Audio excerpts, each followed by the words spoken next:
Suzette Ramcharan, you are the CEO of Plantify Foods, found at plantifyfoods.com, and you have one of the most interesting backgrounds of the 200 plus guests I've had on this show. Welcome to the show, and I can hardly wait to dive in and share what I've learned about you with my audience. Thanks for being here.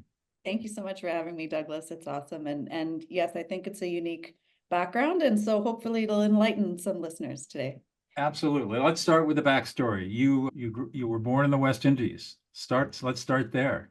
Yeah, born in the Twin Islands of Trinidad and Tobago. If you're a rum drinker, if you like carnival, we like to say we live behind God's back. We never got tourists. Weren't really a big tourist destination, but it was a really great way to grow up, a third world country, obviously, and then relocated or immigrated to Canada in 1986. Most of my mom's family had already immigrated, so we followed suit and grew up in Ontario in a small town called Scarborough, although it's not that small anymore. And my original life path was my parents wanted us to have a better education, so they would have sent us either to Canada or the US for post-secondary anyway. So intended to go to university.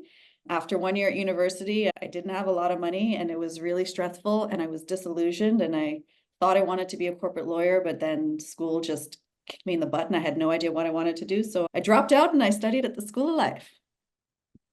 And you eventually got into the mining business. Tell us about that.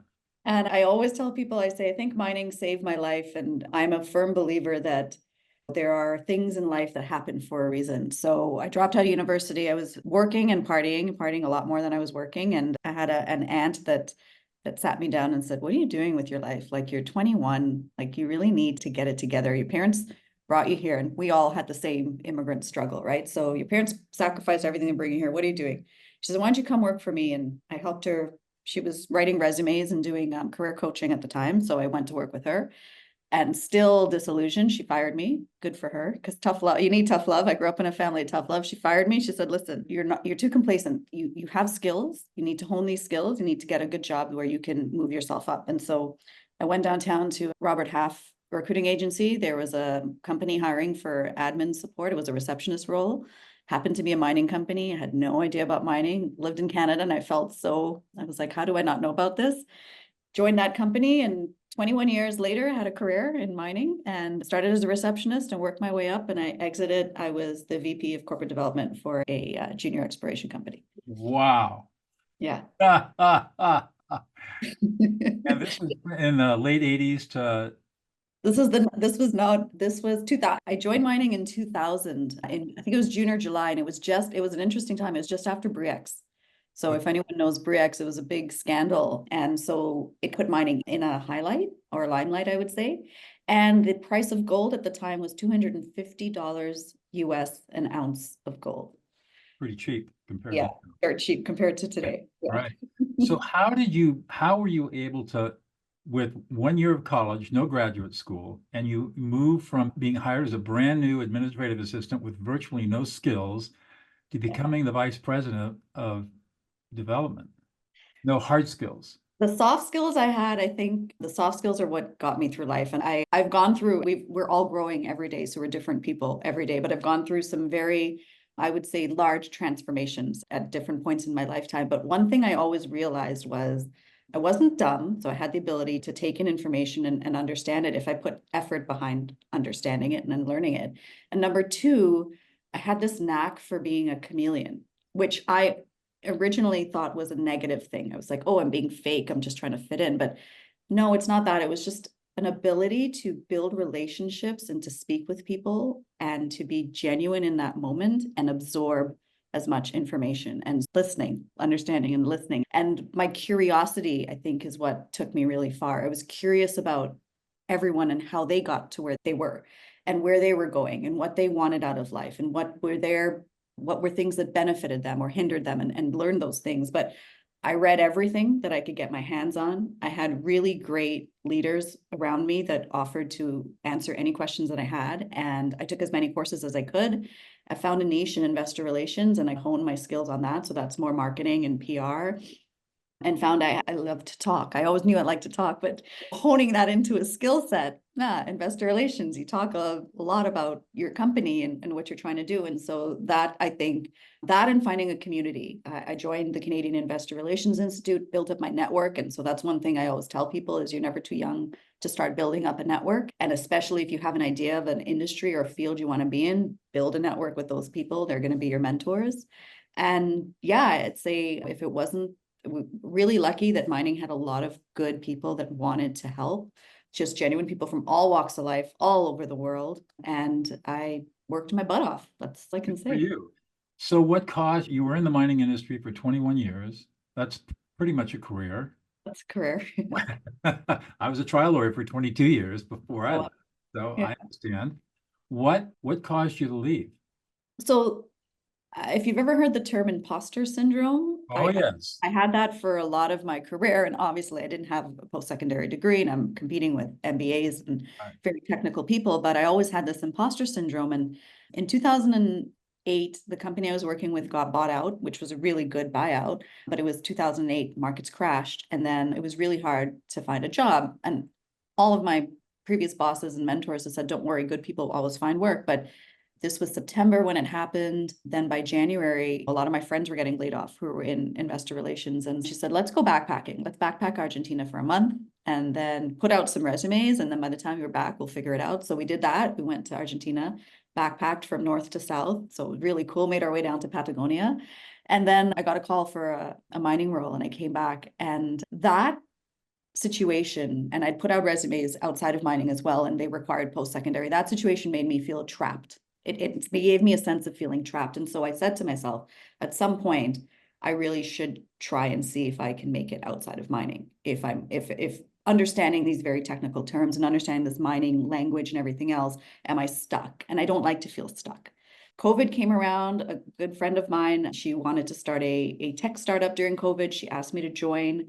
So we partnered and we built a mobile CRM that solved the problems that we had as investor relations professionals. And that was the start of my brain going, oh, there's a life outside of mining and you could probably do it if you put your mind to it. And so that's what kind of started that sort of curiosity outside of mining. Now, having been outside of mining for, oh my God, 3-4 years now, I do miss it. I miss being so connected because it's such a connected industry. You have to understand global macroeconomics and a lot of things because it's a very small component that makes its way into end use, majority of our end use products. But I will say that I don't feel stuck, and it's nice that I have that knowledge base that I can go and I can reinvent myself back into mining if I really wanted to. But honestly, the pushing myself and being an entrepreneur and learning those skills, which are again, soft skills, but like that grit, that determination, that loneliness that drives you to keep going on. They were good learning lessons for sure. Do you know where the term soft skills came from? Most people don't. The term what? Soft Soft skills? skills, you know where it came from? No, I don't know the origin. No. It was coined in 1966 by the United States Army Training Command. Huh. And the training officers were trying to distinguish the skills that it took a battalion commander to control a battle space as compared to a soldier who drove a truck or shot a rifle. Those were hard skills. The soft skills were The nuance. strategic thinking, critical thinking, empathy, listening, emotional intelligence, all of these intangible skills that you couldn't measure objectively. Right. And they ended up calling them soft skills. Ah, nice. And they wrote all these training manuals about how to develop soft skills. And of course, the greatest leadership training organization in the world is the US military. That's what they're all about. But somehow it got into business, and now you hear as business people look at soft skills pejoratively, like they're weak, they're worthless, of course it's total BS. Well, it's funny that you mentioned that because I just looked at, it was an article talking about the fact that soft skills are now in higher demand than your hard, tangible skill because we live in a society where we've forgotten how to socialize and listen. To your point, it was funny. It's not, are you listening to me? Are you comprehending? There's like, you're hearing me? Yes, but true listening is hearing and comprehending. And I'll take it even a step further than that. Okay. True listening is making sure that the speaker feels heard from the speaker's frame of reference. So I would want to make sure that you, Suzette, are being heard by me. That is true deep listening. Yeah. And that's a skill that very few people have. That's the skill that I teach. How do I validate you? How do I make you feel heard so Yeah. that you're now in a position to listen to me? Because you will not listen to me until you feel heard. Yep. Yep. We are selfish. We're hardwired. Yeah, it's hardwiring.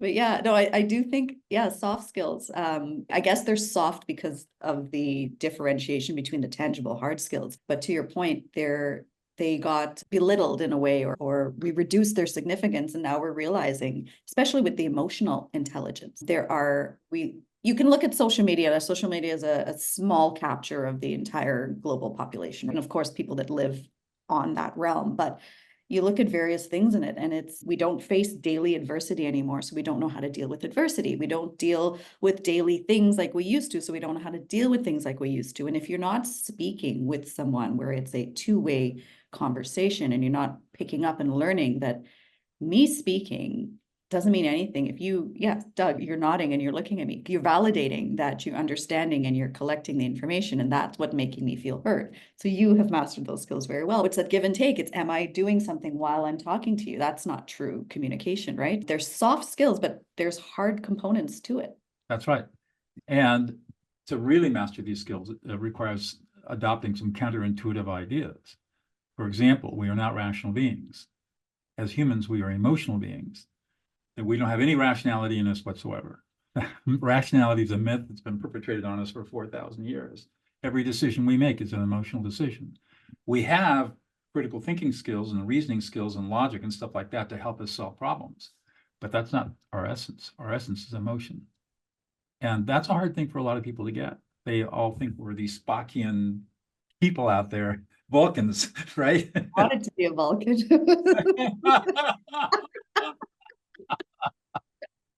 They're so calm and collected, right? Yeah, but it always cracked me up on the Star Trek series is whenever you saw the Vulcans, especially when on the movies where Spock was in front of these tribunals who were they were just as emotional as he was.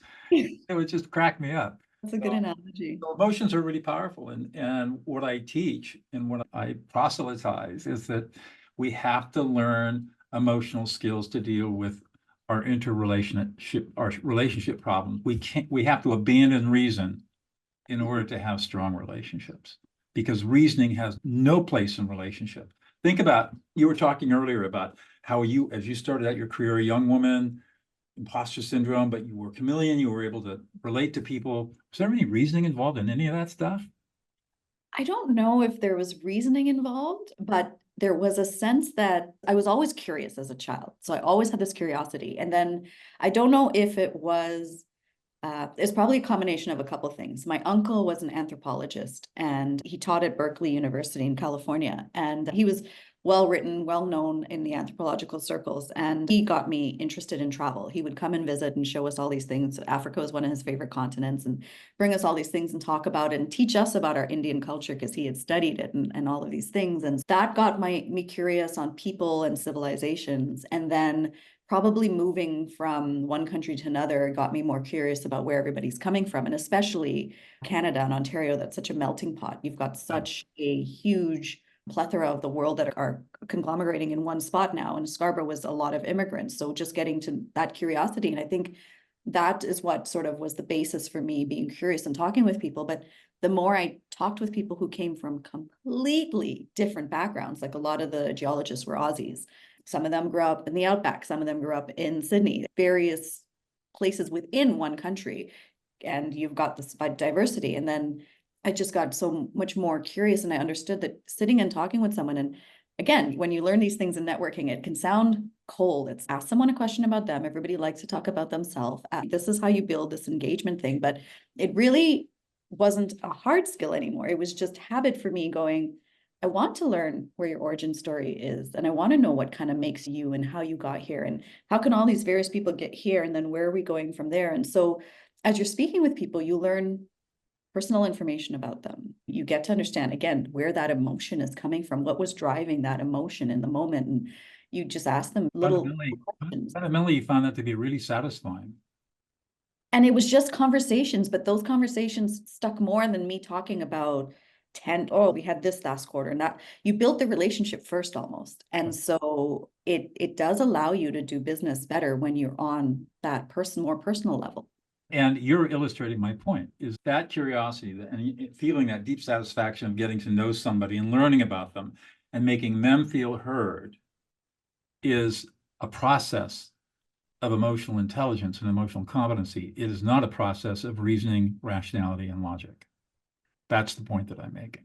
And October last year, I attended this, it's called Spiritual Entrepreneurship. It was a 2-day gathering or 2.5-day gathering. And a group of people, 40 people that I'd never met before from all walks of life, again, it was a really cool group. They were trying to bring spirituality back into the business world. So realign values with the bottom line. Right. And I was talking with a group and we said something about being rational. And they said, Suzette, we're not rational human beings. I said, I beg to differ, blah, blah, blah, blah, blah. They looked at me and they said, the one girl, she put her hand on my shoulder and she said, when you realize, and I realized we have this veil of rationality or logic, but we are completely emotional. And I see it, and I've seen it. You're talking to fund managers that are managing billions of dollars, but the story gets them.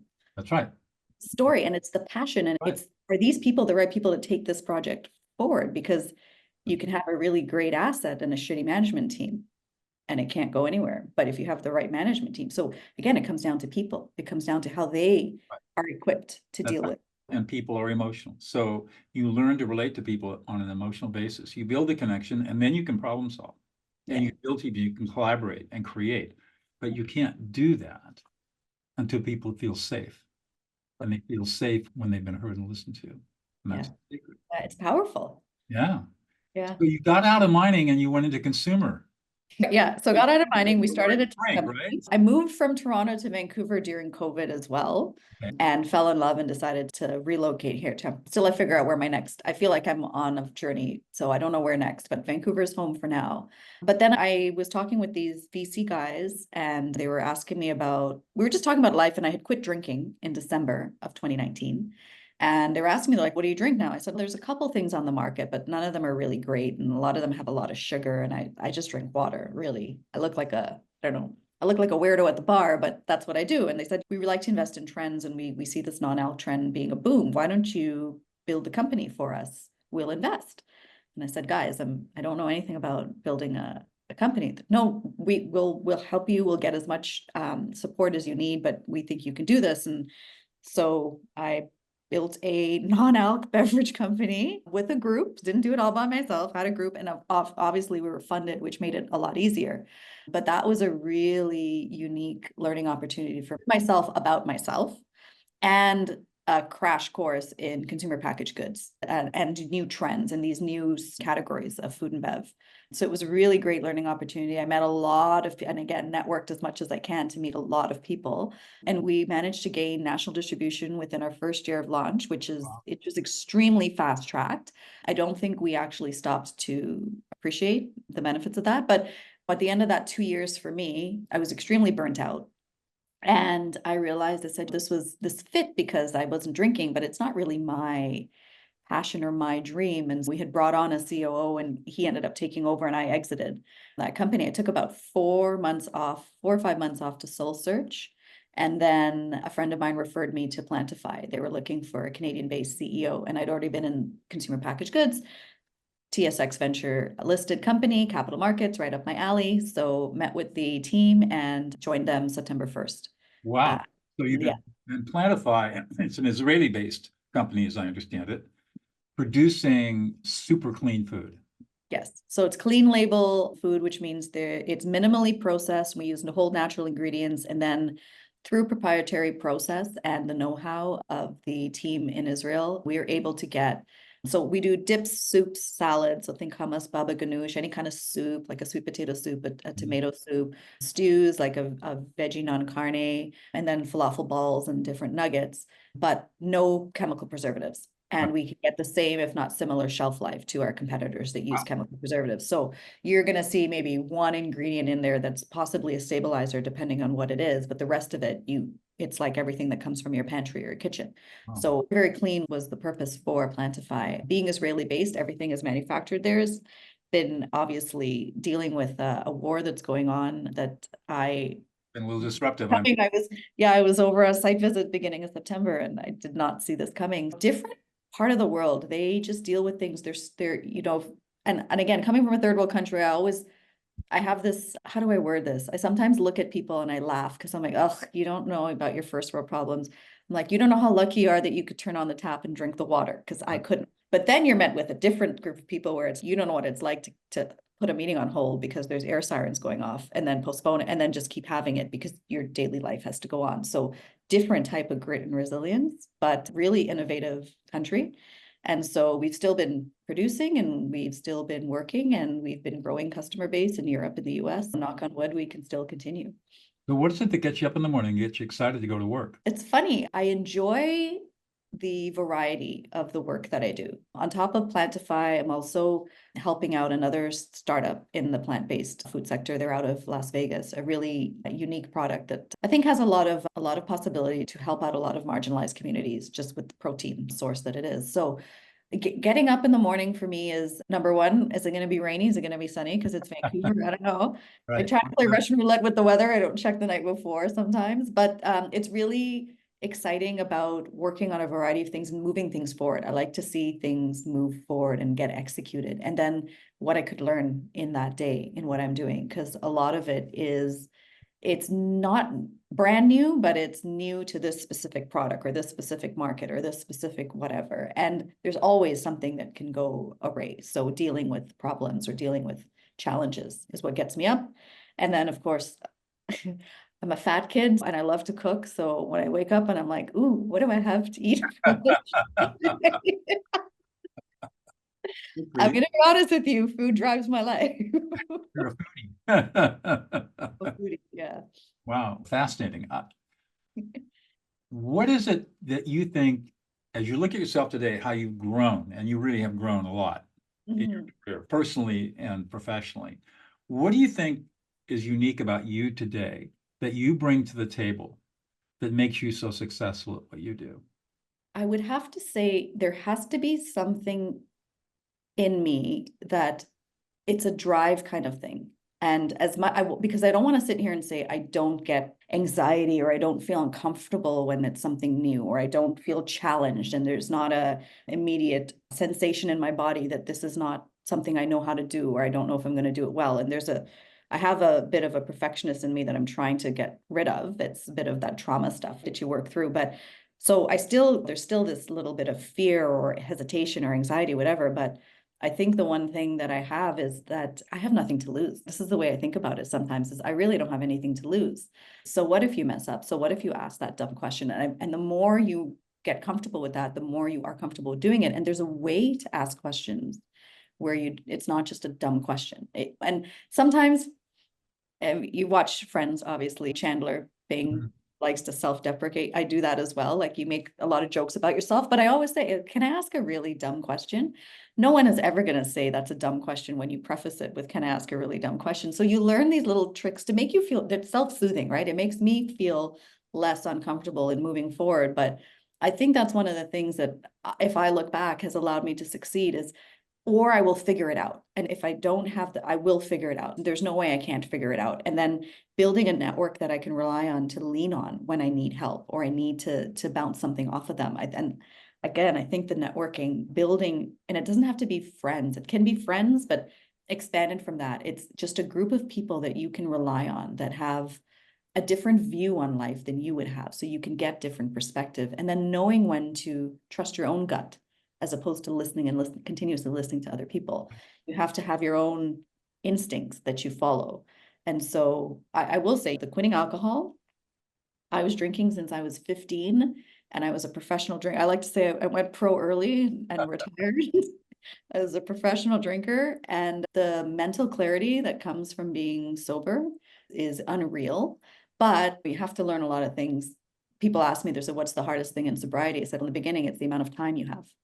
You have a lot more time on your hands because you're not hungover and you're not just at the bar drinking. And so you fill it with different things. And so that's why I say I have nothing to lose. Like I've hit rock bottom many times in my life. If there's a challenge, it doesn't scare me. It's a challenge that, yes, I'll feel like, oh, but we'll figure it out. You just answered my next question. How have you managed your imposter syndrome? And I think you just answered it. You know what? The imposter syndrome is for me, it was an unwavering sense that I was never qualified. I'm never going to be qualified for this, right?